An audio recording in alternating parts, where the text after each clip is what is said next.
Apa kabarnya hari ini? Masih baik-baik aja kan? Di video kali ini kita melanjutkan cerita Donghua Battle Truck Devon. Oke, nggak usah lama-lama lagi, kita langsung aja ke ceritanya. Jelas, dengan cara ini sebagian besar hantu roh dipaksa kehilangan jiwa mereka oleh istana surgawi. Setelah kehilangan jiwa mereka menjadi seperti mayat berjalan, dan mereka juga rentan terhadap kendali istana surgawi kapan saja. Tanpa jiwa, mereka praktis tidak berbeda dengan boneka. Satu-satunya perbedaan adalah kesadaran independen mereka, tetapi mereka bukan lagi individu. Mereka adalah boneka yang tunduk pada kendali istana surgawi kapan saja.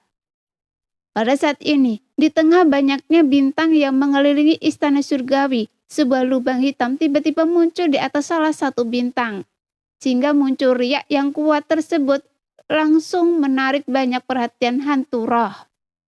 Kemudian Xiaoyan dan para kakak seniornya yang beranggotakan 9 orang muncul dari lubang hitam itu. Mungkinkah ini istana surgawi? Benar saja, ada cukup banyak hantu roh. Xiaoyan menatap ke arah bintang itu, kemudian kekuatan jiwa alam kekosongan melonjak keluar menyapu bintang tersebut. Tiba-tiba Xiaoyan mengangkat tangannya, dan panji pengguncang jiwa pun muncul. Jelas kali ini Xiaoyan berencana melepaskan Yetian. Makhluk-makhluk tak berjiwa ini hanyalah boneka, jadi Anda bisa menjadikan mereka boneka Anda, kata Xiaoyan perlahan. Sekarang Yetian sepertinya tidak lagi mempermasalahkan tanda putra kekosongan di dahi avatar suci. Sebaliknya, dia langsung berubah menjadi awan ungu hitam dan melesat pergi. Adik ke-9, awan apa tadi? Bagaimana mungkin ada aura jahat sekuat itu? Rancang mencondongkan tubuh ke arah Xiaoyan dan bertanya dengan rasa ingin tahu. Apakah Anda dan saudara-saudaranya pernah mendengar Yetian?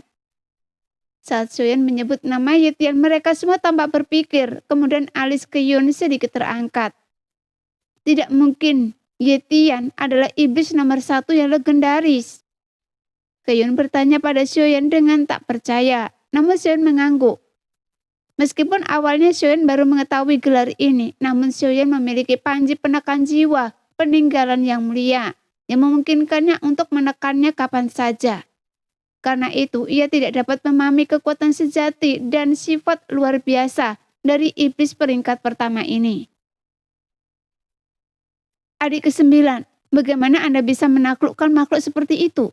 Dia pernah melakukan hal-hal yang membuat seluruh 9 dunia utama ketakutan. Keyun melanjutkan, dan ekspresi ketiga dewa juga sedikit berubah saat mereka merenungkan sesuatu. Ya, dia pernah menaklukkan semua makhluk hidup di dunia, dan mereka semua berubah menjadi iblis gila. Dan ia memimpin mereka mengamuk dan membantah banyak nyawa. Mendengar ini, Xiaoyan langsung terkejut dan dia harus mengantisipasi kemungkinan terburuk. Namun untuk mengubah seluruh dunia menjadi iblis terdengar mustahil. Sebenarnya, iblis seperti itu pantas mati. Mungkin Yang Mulia juga berusaha melenyapkannya, tetapi akhirnya gagal. Karena keberadaan iblis seperti itu tidak bisa dibunuh. Sekarang, Yang Mulia telah menjadikannya bidak catur.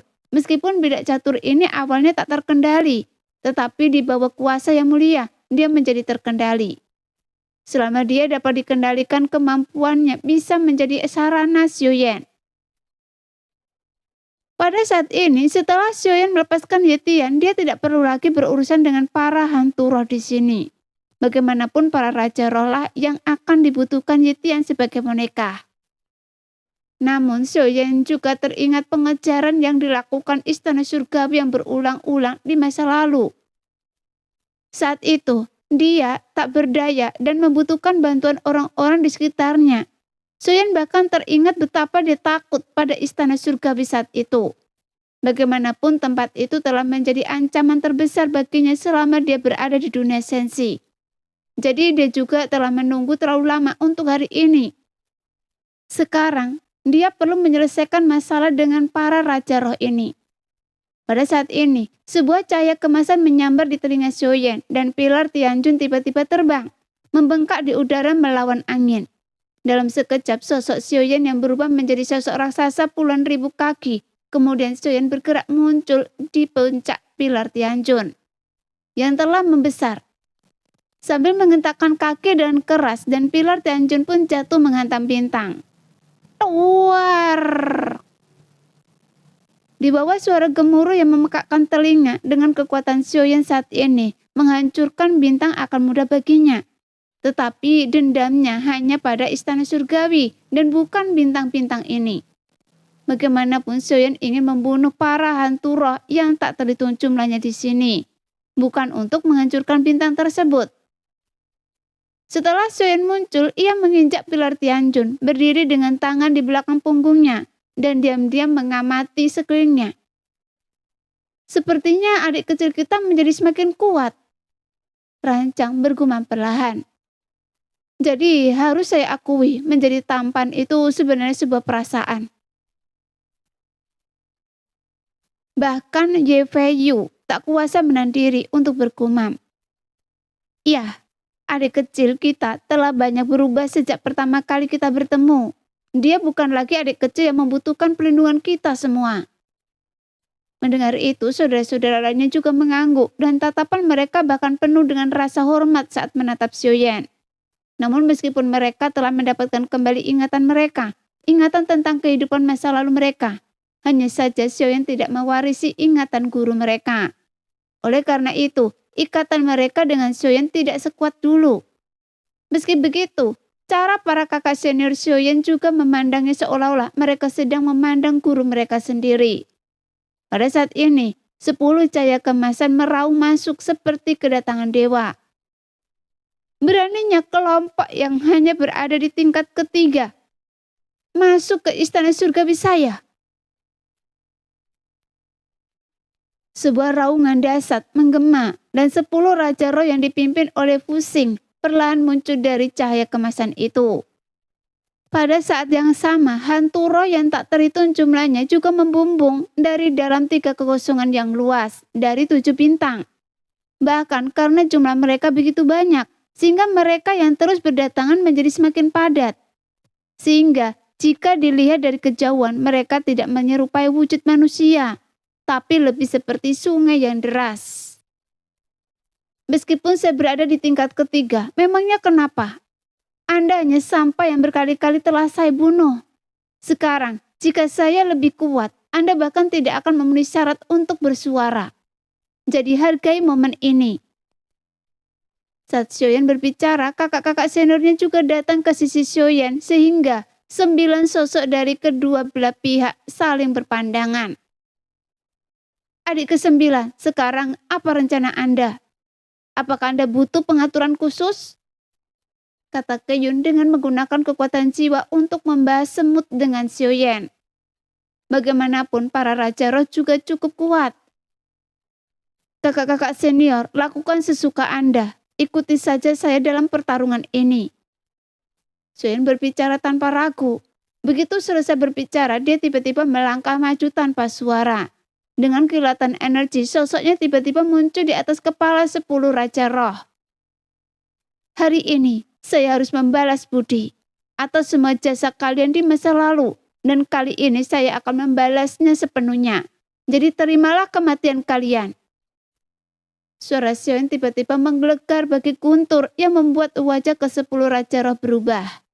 Bagaimanapun mereka semua pernah dibunuh oleh Xiaoyan, bahkan beberapa dari mereka pernah dibunuh lebih dari sekali, sehingga hati mereka sudah terluka. Namun sekarang mereka tak bisa melarikan diri, jadi mereka hanya bisa bertarung sampai mati. Sombong, Anda berani merajalela di dalam istana surgawi saya. Tidak peduli sekuat apapun Anda, sekarang selalu ada kemungkinan untuk bisa membuat Anda tidak pernah kembali. Fuxing meraung dengan marah. Meskipun dia juga tahu bahwa kekuatan Xiaoyan sangat mengerikan, tapi dia tidak bisa mengakui kekalahan mereka secara lisan. Jadi mereka harus menunjukkan kekuatannya meskipun mustahil untuk menang. Mendengar itu, Xiaoyan mendengus dingin. Kemudian dia mengambil 7 langkah berturut-turut. Kali ini Xiaoyan menggunakan 7 langkah mengejutkan para dewa yang diperkuat oleh kekuatan 9 elemen tingkat ketiga, sehingga teknik bertarungnya dipenuhi kekuatan aturan yang membuat seluruh bintang dan kehampaan di sekitarnya bergetar. Bahkan kekuatan getaran ini langsung menyelimuti 10 Raja Roh.